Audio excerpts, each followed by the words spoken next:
Welcome back to my video blog.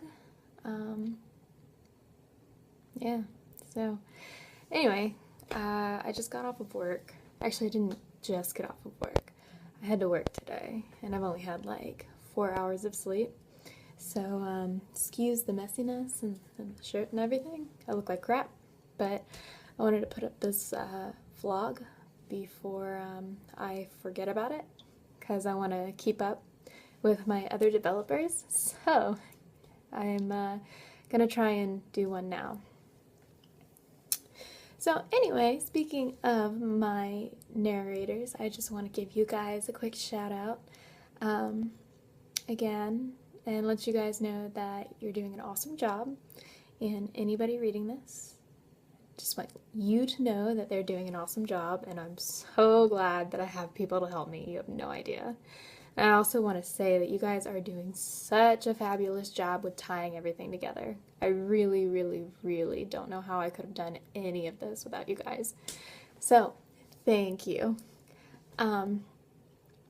Anyway, I'm going to move on to talking about the Aukari. Now, I was going to talk about some of the immortals I created and some of the rules of the game, but as I stated, I only got a few hours of sleep, so I didn't really feel like trying to think of explaining all that stuff right now, so I think I'll just talk about the Aukari in this vlog and call it a day. So anyway, if you see me looking over here, I always type up stuff for my vlog to kind of keep me on track with talking, because I can get off topic really easily. So if you see me looking over here, I'm looking at the notes I made for myself. So anyway, let's talk about the Aukari. One of the reasons why I was really looking forward to creating this race is because I wanted to develop a species that could have a lot of layers as far as emotions, culture, life views, you know, all that stuff. So with the Aukari, I feel like they were the perfect invention for this concept that I had. So who are the Aukari and why are they so special? Well, the Aukari are small in numbers, especially when it comes to them being a race. If we're comparing the total population of Idalos, say 2 million, the Aukari only make up maybe 100,000 people. I just wanted to let you guys know that, you know, that's just an example. I don't really know how many people we're gonna have specified as the total population in Idalos, so that's just purely an example to you know, to kind of give you an example of what I'm talking about and how small this race really is. So the Aukari are small in numbers as far as the race goes, and there's a couple of reasons behind that. One of the reasons being is because of the immortal who made them. If you guys haven't had a chance to read over Faldrin's stuff, I will put a link to his page at the bottom here, so you guys could go ahead and check that out. Also, I'm going to include a link to the Aukari as well, since I'm talking about them, so you guys can kind of look over the history and follow along with what I'm talking about. But anyway, so Faldrin, if you guys haven't read over him, he is the god of fire, turmoil, and the sun, I think. So one thing is, Faldrin is completely against the idea of allowing humans to live. However, he is also trying to act as ruler over the other immortals since the shattering of the original 7. So keep in mind, during this time, Delana can't be found. She is actually missing. After the original 7 shattered and she got that scar, She kind of just disappeared, and none of the immortals really know where she went. They suspect that she's still in Idalos somewhere, but they're not really sure. Everybody knows that she didn't die because they saw her, but nobody knows where exactly she is. So that's why, this madness is happening between the immortals. So anyway, so Faldrin decides that he's going to be the one running this joint, There's no one really stepping up to this problem that's happening in Idalos now, as to where the hell did humans come from, because nobody really understands. After the original 8 shattered, or excuse me, after the original 7 shattered, all of a sudden, these humans were here.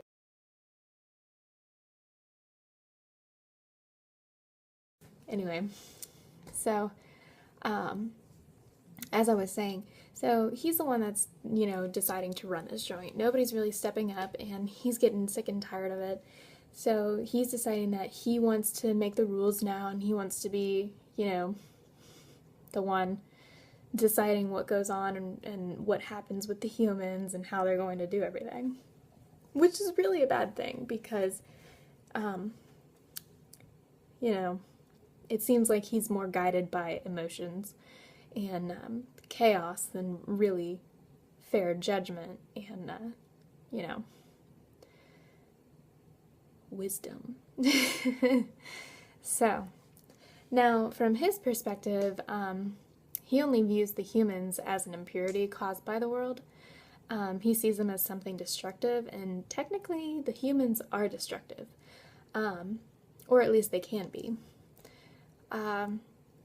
So when things begin to turn sour between him and the other immortals, he actually makes the decision to use the humans as weapons to suppress, his brothers and sisters.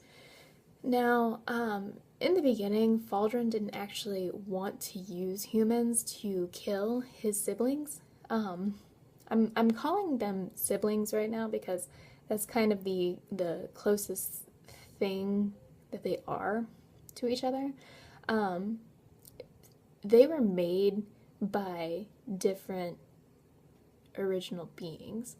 So, in all actuality, they're not related to each other at all because nobody had sex with anyone. So, they're not related to each other at all. Yeah, that's the closest thing I can think of right now to really connect all of them together, brothers and sisters. So, anyway, just wanted to throw that in there. So he actually decided to, he wanted to use the humans as basically a suppressant.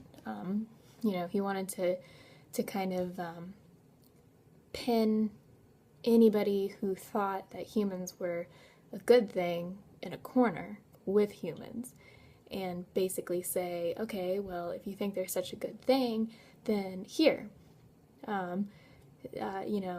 either you see the madness in keeping them around because they're deadly and destructive and dangerous, or you change your mind. And if you don't change your mind, well, whoops, there you go. I proved my point. And basically the humans kill them. And since he is the god of turmoil, and I view him as one being ruled by his emotions, this actually ends up escalating to him killing the immortals, killing his brothers and sisters. Because, like I said, originally he wasn't intending to do that, but it kind of escalated up to that point because of how he rules himself. Okay, so now, before Faldrin was, before all of this, Faldrin was already in Idalos, wreaking havoc. He was setting ablaze towns, villages, forests, you name it. He was destroying everything. And this was shortly after the original seven shattered. So after that, the humans immediately spawn to correct the imbalance in the world. Faldron was already burning crops and houses down, basically torching anything that he could. Excuse me. Now, as I stated in my last vlog, immortals cannot harm humans unless they open the door to them. Well, at this point, civilization had already begun in Idalos as far as humans building up towns and starting to, build up their cities and everything. I want to state that the time for the immortals moves differently than how it does for the humans. So after the original after the original seven had shattered, it seemed like it just happened, which to the immortals, it did. It did just happen. However, in Idalos, after the original seven had shattered, many years had already passed from this event. And when we're talking many years, we're talking centuries, centuries. So humans had time to develop on their own, to learn things on their own, to learn the ways of the world on their own, and see what worked best and what didn't work best. And, they basically had time to go through the whole process that humans did here on Earth. So they had that time. Now, I'm probably going to, my next vlog is probably going to touch on this a little bit more, to kind of explain a little bit more about the immortals, because how I see it in my head is they actually have a kind of separate space, I guess you would say, from Idalos. I didn't write anything up about this, so that's why I'm kind of pausing. It's basically something I'm gonna have to talk about in my next vlog, because all my thoughts right now are focused on the Aukari. So yeah, so I'll talk about it in my next vlog, so I don't screw up your heads right now. But anyway, moving on. So, at this time, civilization had already begun and people were praying to the immortals, even though at this point they had no knowledge that they existed. So, they were already starting to come up with their myths and their legends and their fables and trying to describe the world and the things that happened in it, basically by how the people in Greek mythology, the people made Greek mythology. So, they had started praying to him, unbeknowingly. Is that a word? I feel like it is, but I feel like I'm not saying it right.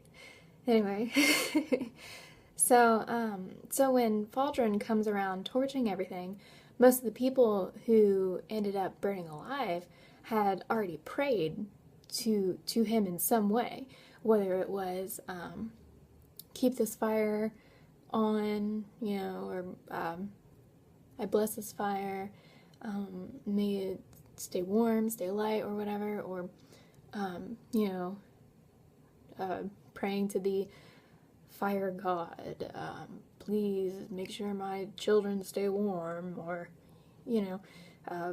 please put turmoil in my neighbor's life, or make sure the sun is shining blessings down on my crops, just basic stuff like that. Basic stuff like that opens the doorway for an immortal. It's actually very easy. Sometimes it's very easy to open a doorway for an immortal. So, anyway, that's how most of them ended up burning alive. So after he ends up burning thousands of people alive, he goes back a little while later, just before the start of the war, and resurrects the humans he had killed so that they could fight for him. Only a small percentage of these humans that he resurrected actually came back as humans. The rest of them came back as Aukari. And when they came back, they actually returned to life within smoke and flames. When they came back, they were actually basically a walking torch. They were on fire. Which in my head, it's pretty cool. So anyway, Faldron wasn't expecting this. He didn't have any idea that humans could actually be this adaptive and absorb and be able to absorb his powers, which is kind of what happened.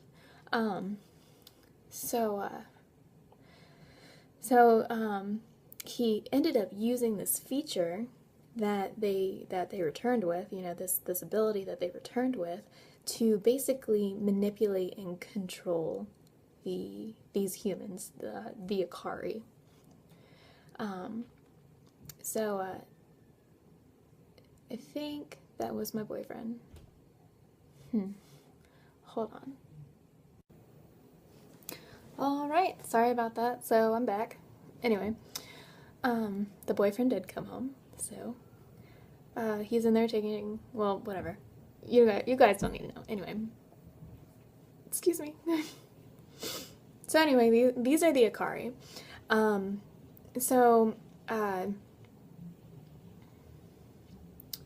Sorry, I'm trying to find where I left off. Ugh.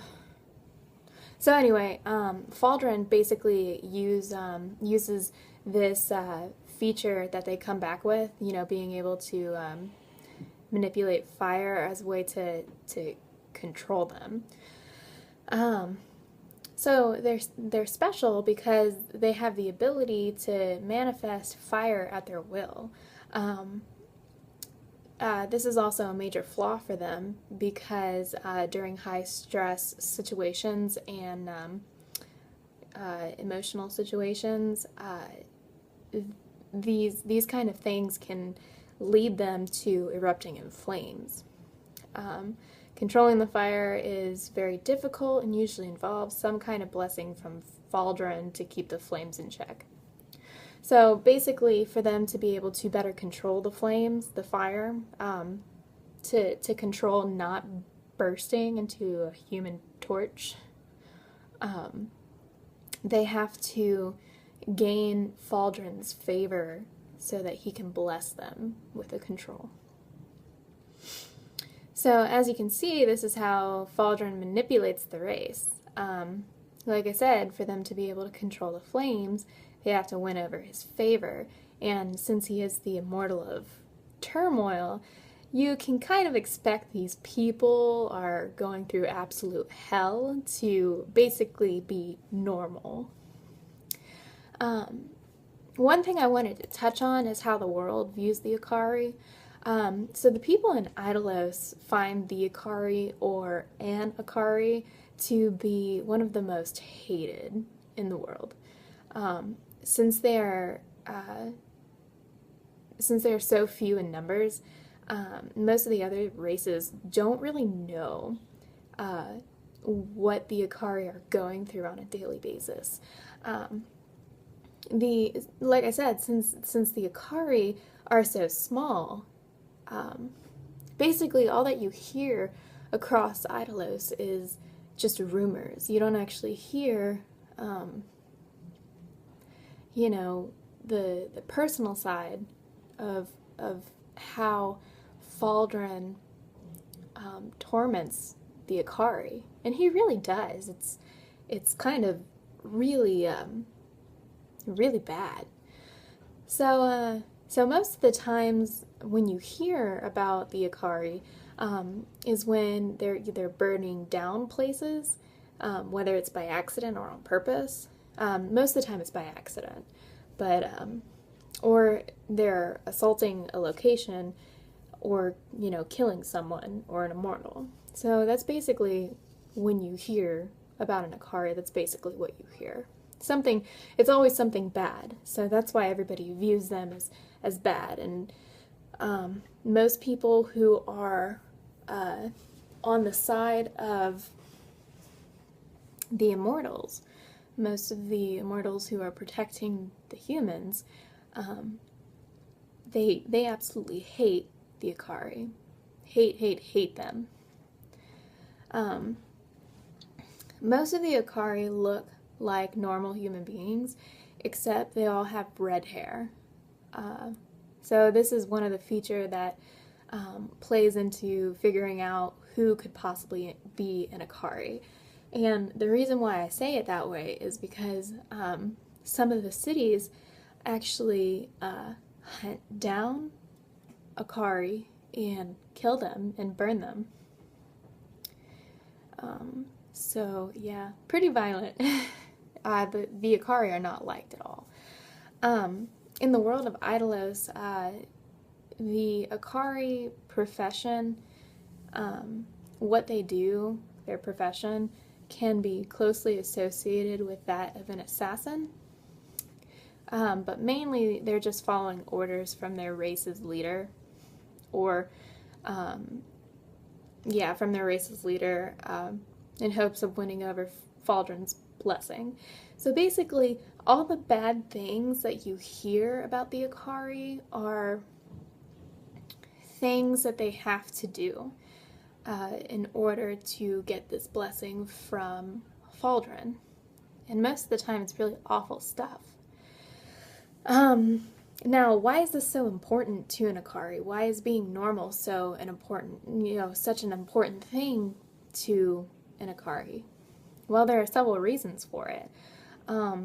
His blessing allows them to be freer, to move within cities, and to hopefully beat tests given to them by city officials who are looking to kill them.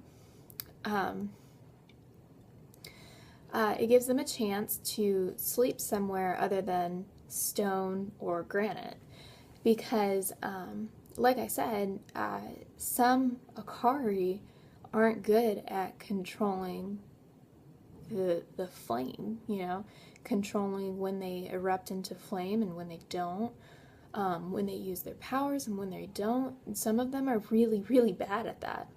And so, more often than not, in an Aukari city, most of the time you'll see their bedrooms and their living quarters as stone, and hardly any cloth, any wood, anything like that. There's hardly anything in their living quarters that could catch fire, just in case they are they catch fire while they sleep, because that has happened. So just in case they catch fire while they sleep, they don't, end up burning the whole city down, because that would suck. So that's why most of the time the Aukari just stick to each other in basically one city, which I think I'm going to put that city in northern Idalos, near the volcano, near the heart of the world. Basically, I'm going to put the city somewhere where there's a lot of stone and mountains and rock. So that's one thing about it. Let's see. Sorry, I'm reading. It also gives them a chance to find love and experience it with other people. Because I don't think I need to tell you guys that sometimes being in love can be very emotional. Faldron's blessing basically allows them to be a normal human being, and that's what they really want out of everything. Because basically their entire life, they're struggling to be normal and to exist in a world where nothing's normal. and all they really want to find out of life is some balance. You know, have the good with the bad, have the love with the hate, you know, all that stuff. And normally for them, they don't ever find that. All they find is basically the negative side of things.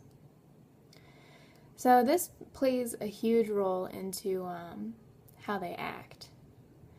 And most of the time when you come across an Aukari, they're very distant and quiet. They don't share a lot of personal information because it could get them killed. They don't express themselves often because it could trigger an emotion. It could trigger an eruption. Okay, sorry, had to do some stuff, and the boyfriend is being a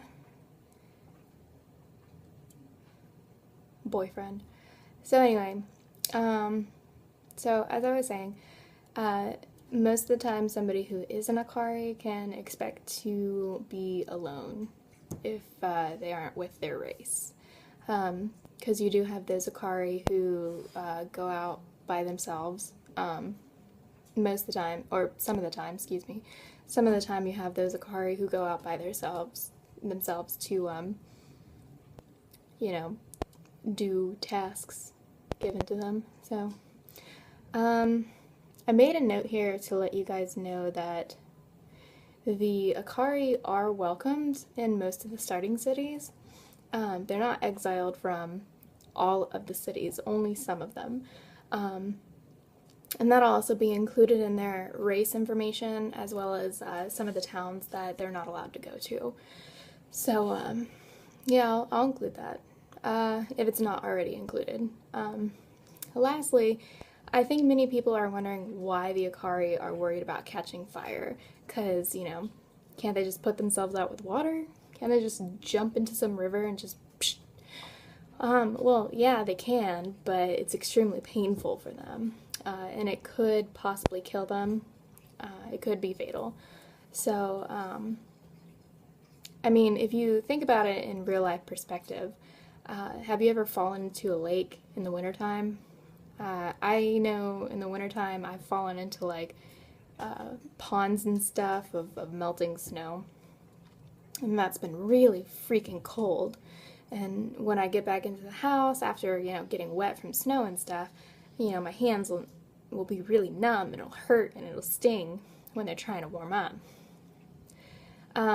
Well, just imagine being the temperature of fire and jumping into water.